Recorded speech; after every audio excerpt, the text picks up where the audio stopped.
नमस्कार दोस्तों, स्वागत है आपका साइंस जर्नी में। जब गीता रची गई तब उसका उद्देश्य ही था बुद्ध मार्ग के अनुयायियों को अपनी ओर आकर्षित करना, गीता को इस तरह से पेश करना कि बौद्ध अनुयायी भी जब उसे पढ़े तो उसे लगे कि यह बुद्ध मार्ग से ही मिलती जुलती कोई किताब है और फिर वह उसके झांसे में आ जाए। इसके लिए गीताकारों ने पूरे शब्दों का एक महाजाल बुना और इस पिंजड़े का घेराव 3 तरह से किया गया। पहला जो घेराव था वह था बौद्ध शब्दावली का भरपूर प्रयोग, यानी गीता की रचना में बौद्ध शब्दावली का भरपूर प्रयोग किया गया है। ये गीता सीरीज का 6th पार्ट है। अगर आपने इसके पहले की सीरीज देखी है तो आपको पता चल गया होगा कि किस तरह से बुद्धिज्म के शब्दों को गीता में डाला गया है। डिस्क्रिप्शन में लिंक है प्लेलिस्ट की, आप वहां से जाकर प्रीवियस वीडियोस को देख सकते हैं। जो घेराव का दूसरा तरीका था वह था डर पैदा करना, यानी कि नरक का भय दिखाना। परधर्म यानी गीता को छोड़कर अन्य धर्म जो उस समय प्रचलित थे जैसे बौद्ध, जैन, उनको अपनाने पर भयंकर दंड का खौफ पैदा करके भोले भाले लोगों को गीता के चपेटे में डाल लेना। साथ ही गीता अपनाकर बाकी के दूसरे धर्मों के प्रति उपेक्षा, घृणा और भय उपजाने का कार्य भी किया गया। इन दोनों तरीके अपनाने के बाद भी गीताकारों को लगा कि लोग इनके झांसे में नहीं फंसेंगे, वो बौद्ध मार्ग, जैन मार्ग जैसे रेशनल विचारों को छोड़कर इनमें क्यों आएंगे। तब उनने सीधे सीधे बुद्ध मार्ग के जो त्रिशरण थे उसी अंदाज पे ईश्वर की शरण में जाने को इनने कहा। आप खुद सुन लीजिए गीता के अध्याय 18 के 66 श्लोक में क्या लिखा हुआ है।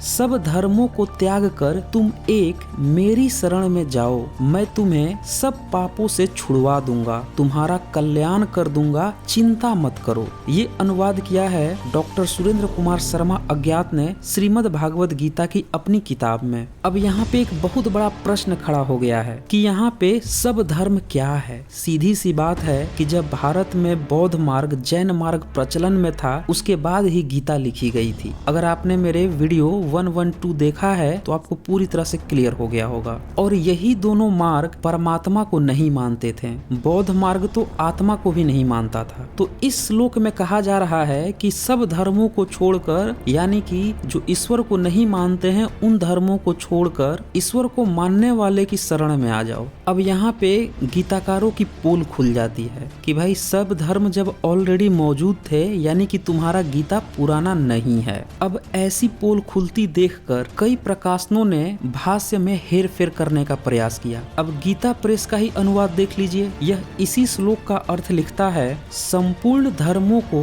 अर्थात संपूर्ण कर्तव्य कर्मों को मुझ में त्याग कर तू केवल एक मुझ सर्वशक्तिमान सर्वाधर परमेश्वर की ही शरण में आ जा, मैं तुझे संपूर्ण पापों से मुक्त कर दूंगा, तू शोक मत कर। तो यहाँ आपने देखा कि इस अनुवाद में बौद्ध, जैन धर्म त्याग कर ईश्वर के शरण में जाने की बात हो रही है, जिसको ये जबरदस्ती का आने की बात लिख रहे हैं। मूल श्लोक में साफ साफ जाने की बात लिखा हुआ है। तो यहाँ पे ये अपनी पोल खुलती हुई इज्जत को बचाने के चक्कर में और ज्यादा इज्जत का फलूदा बना लेते हैं। अब याद कीजिए शरण में जाने की बात कौन करता था? ऑफ कोर्स बुद्धिस्ट ही करते थे। बुद्धंग शरणं गच्छामि। कुछ लोग इसे भी संस्कृत का बताकर बुद्धंग को बुद्धम कर देते हैं और शरणं को शरणम कर देते हैं और फिर कहते हैं कि ये तो संस्कृत का डायलॉग है, जबकि यह मूल रूप से पाली का शब्द है। अब ये शरणम वाली बात है, यह किसी भी उपनिषद में भी नहीं पाई गई है, जो गीता से ज्यादा पुराने माने जाते हैं। और इन्हीं उपनिषद में से कॉपी पेस्ट माना गया है कि गीता का, लेकिन ये सिर्फ छद्म छलावा है। वास्तव में गीता पूरी तरह से बुद्ध ग्रंथों के आधार पर उन्हीं में से कुछ कुछ शब्दों को उठाकर उसी तर्ज पर रचा बुना गया है। अब श्वेताश्वर और छांदों के उपनिषद में भी ये शरणम शब्द आया है, लेकिन वहाँ पे इसका मतलब ही अलग है। इसमें आप संदर्भ देख लीजिए। ये डॉक्टर सुरेंद्र कुमार शर्मा अज्ञात जी ने अपनी पुस्तक श्रीमद् भागवत गीता में पूरा उदाहरण देकर दिखाया है कि कैसे यहाँ पे जो शरणम है उसका मतलब ही अलग है। और गीता में जो कृष्ण के मुंह से शरणम कहवाया जा रहा है वह पूरी तरह से जो बुद्ध मार्ग में शरणम यानी यानी कि शरण में जाओ वाली बात है, वहाँ से कॉपी पेस्ट बताई जा रही है। इस अध्याय 18 के 66 श्लोक पर डॉक्टर सुरेंद्र कुमार शर्मा अज्ञात इस पर टिप्पणी करते हुए लिखते हैं, यह श्लोक अपने मुंह से ही बोलकर बता रहा है कि उपनिषदों से नहीं, बुद्ध मार्ग से प्रभावित होकर लिखा गया है। यह एक मेरी शरण में जाओ क्या बताता है। आगे वो एक बहुत अच्छा उदाहरण भी देते हैं, ध्यान से सुनिएगा। यदि यह वाक्य सामने खड़े अर्जुन से युद्ध भूमि में श्री कृष्ण ने वास्तव में कहा होता तो वे कहते तुम मेरी शरण में आओ। सामने खड़ा आदमी यह नहीं कह सकता है कि मेरी शरण में जाओ, फिर जहाँ जाओ किस लिए? इसीलिए कि गीताकार अपने समय में चारों ओर बौद्धों को बुद्धंग शरणं गच्छामि यानी मैं बुद्ध की शरण में जाता हूँ कहते सुना करता था। बुद्ध के अनुयायी क्योंकि बुद्ध की शरण में जाते थे, अतः गीताकार ने भी वही रटी रटाई बात कह दी, तुम एक मेरी शरण में जाओ। अब सोचिए ये कितनी मूर्खतापूर्ण श्लोक है। एक तो यह श्लोक कृष्ण के मुंह से कहलवाया जा रहा है और कृष्ण अर्जुन को पूरी भीड़ से बाहर निकालकर रणभूमि के बीच में ले जा रहा है, जहाँ पे सिर्फ अर्जुन और कृष्ण है। वहाँ पे उसको कह रहा है मेरी शरण में जाओ। तो सीधी सी बात है कि गीताकार जब इस श्लोक को लिख रहा था तो उसे ध्यान ही नहीं था कि कृष्ण बोल रहा है या ये खुद बोल रहा है। इसीलिए कहा जाता है कि जब किसी से कॉपी पेस्ट करो तो कॉपी पेस्ट करने वाले में भी थोड़ा दिमाग होना चाहिए। तो देखा आपने, गीता के लिखने वाले ने बुद्ध मार्ग से कॉपी करने के चक्कर में कृष्ण का ही काट दिया और कुछ लोग आज भी गीता के नाम पर अपनी कटवा रहे हैं। अब गीताकार यह कॉपी पेस्ट तो किया ही किया, साथ में दो लालच भी देता है। अब इसके लालच सुने। लालच नंबर 1, बुद्ध की त्रिशरण यानी कि बुद्धंग शरणं गच्छामि, धम्मंग शरणं गच्छामि, संघं शरणं गच्छामि की बजाय सिर्फ एक शरण यानी कि ईश्वर की शरण में जाओ का लोभ देता है। सवाल उठता है कि सब धर्म छोड़कर यानी बौद्ध और जैन को छोड़कर नरक का भय दिखाने वाले धर्म में लोग क्यों जाएं? अब दूसरा लालच भी सुन लीजिए इसका। गीताकार पूरी गारंटी देता है, एक जगह नहीं कई बार गारंटी देता है कि मेरे शरण में जाओ। आओ की बात ही नहीं कर रहा है, जाओ तो तुम्हारे जितने भी पाप हैं, चाहे तुम दुराचारी हो, बलात्कारी हो, हत्यारे हो, भ्रष्टाचारी हो, सब माफ हो जाएगा। आप इसको एक बार फिर ध्यान से सुनिए। सब धर्मों का त्याग कर तुम एक मेरी शरण में जाओ, मैं तुम्हें सब पापों से छुड़वा दूंगा, तुम्हारा कल्याण कर दूंगा, चिंता मत करो। एकदम पक्की गारंटी है, चिंता भी नहीं करनी है। अब ऐसा नहीं है कि सिर्फ इसी में इसने गारंटी दिया है, इसकी दूसरी गारंटी भी सुन लीजिए।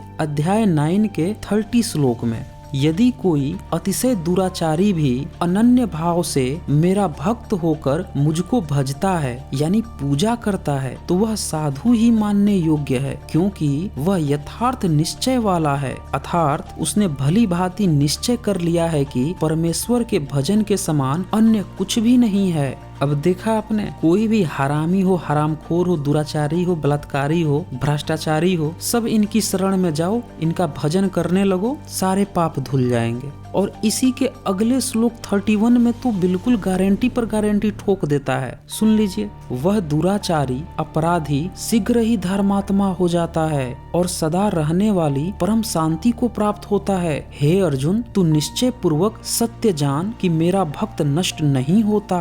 अब तो आप समझ गए होंगे कि ये जितने भी बलात्कारी बाबा होते हैं, भ्रष्टाचारी होते हैं, दुराचारी होते हैं, हत्यारे होते हैं, ये क्यों दिन रात अपराध करते रहते हैं? क्योंकि इनके पास एक ऑप्शन रहता है कि इन सब के बाद भी एक कोई है जो इनकी सारी गलती माफ कर देगा, इसलिए खूब अपराध कर लो। गीताकार यहीं पे नहीं रुकता, कृष्ण के मुंह से गारंटी पे गारंटी की बौछार लगा देता है। अब अध्याय 4 के 36 श्लोक को भी देख लीजिए। यदि तू अन्य पापियों से भी अधिक पाप करने वाला है तो तू ज्ञान रूप नौका द्वारा निसंदेह संपूर्ण पाप समुद्र से भली भांति तर जाएगा। अब ये तो कुछ भी नहीं है। अध्याय 18 के 17 श्लोक भी देख लीजिए। जिस पुरुष के अंतःकरण में मैं करता हूँ ऐसा भाव नहीं है तथा जिसकी बुद्धि सांसारिक पदार्थों में और कर्मों में लिपायमान नहीं होती, वह पुरुष इन सब लोगों को मारकर, ध्यान से सुनिएगा, सब लोगों को मारकर भी वास्तव में न ही मारता है और न ही पाप में बांधता है।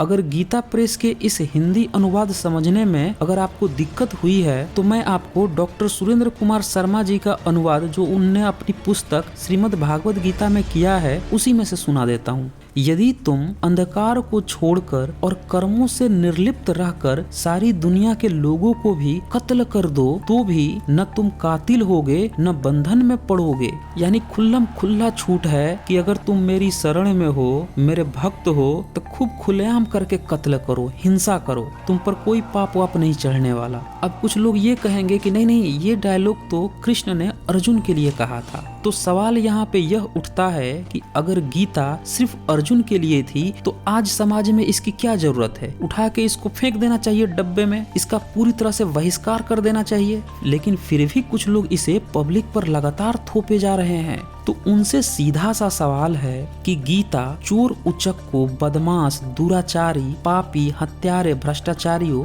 बलात्कारियों के इतने प्यारे बनकर उनके पाप धोने पर क्यों तुली हुई है? क्या वह आम पब्लिक को उकसा नहीं रही कि जो मन करे वो अपराध कर लो और तुम्हारी पाप धोने के लिए तो मैं बैठा ही हुआ हूँ, सारे पाप करके आ जाना मेरी शरण में, धुल दूंगा तुम्हारे सारे पाप। तो दोस्तों इस वीडियो को ज्यादा से ज्यादा शेयर कीजिए ताकि सभी को पता चल सके कि गीता बुद्ध मार्ग को टक्कर देने के चक्कर में कॉपी पेस्ट करके अपना बेड़ा गर्क करवाने के साथ साथ धूर्तों, अपराधियों, हत्यारों, बलात्कारियों को बढ़ावा भी देती है कि तुम खूब अपराध करो और तुम्हारे पाप तो मैं धुल दूंगा। दोस्तों साइंस जर्नी अब सोशल मीडिया के अन्य प्लेटफॉर्म इंस्टाग्राम और फेसबुक पर भी उपलब्ध है। लिंक्स डिस्क्रिप्शन में दिया गया है, आप वहां पे क्लिक करके वहां पे भी हमें फॉलो कर सकते हैं। तो आज बस इतना ही, धन्यवाद।